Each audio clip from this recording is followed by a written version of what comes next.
Hello, അസ്സലാമു അലൈക്കും. സുഖമല്ല എല്ലാവർക്കും. ഇന്നത്തെ ലഞ്ചിൻ്റെ വീഡിയോ ആണ്. ഇതൊന്നുമില്ല, പരിപ്പിൻ്റെ കൂടെ ചിരങ്ങ എന്ന് പറഞ്ഞൊരു സാധനമില്ലേ, ചിരങ്ങ എന്നാണ് പറയുന്നത്. കേൾക്കുന്നത് വേറെ എന്തെങ്കിലും പറയുമെന്ന് എനിക്കറിയില്ല. പരിപ്പും ചിരങ്ങയും ഇട്ടിട്ട് തേങ്ങ അരച്ച് വെച്ച കറിയും ചോറും പപ്പടവും പിന്നെ അച്ചാറെല്ലാം ഉണ്ട്. പക്ഷെ അച്ചാറൊന്നും ഞാൻ അങ്ങനെ കൂട്ടലില്ല. എന്തായാലും ഈ കറി ഇങ്ങനെ നമ്മൾ ഉദ്ദേശിച്ച പോലെ വെച്ച് ടേസ്റ്റ് ആയിട്ടുണ്ടെങ്കിലുണ്ടല്ലോ, ആ കറി മാത്രം കൂട്ടിയിട്ട് ചോറുണ്ണാൻ കഴിയും. അത്രയ്ക്ക് ടേസ്റ്റ് കറിയാണ്.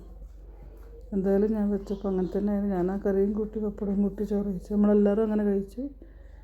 ട്രൈ ചെയ്ത് ഇങ്ങനെ കറി വെക്കലുണ്ടോ നിങ്ങൾ?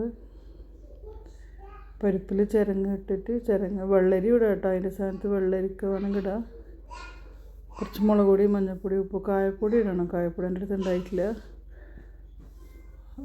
ഒരു പകുതി തക്കാളി, 2 പച്ചമുളക് ഇട്ടിട്ട് ഉപ്പിട്ട് വേവിച്ചെടുക്കുക.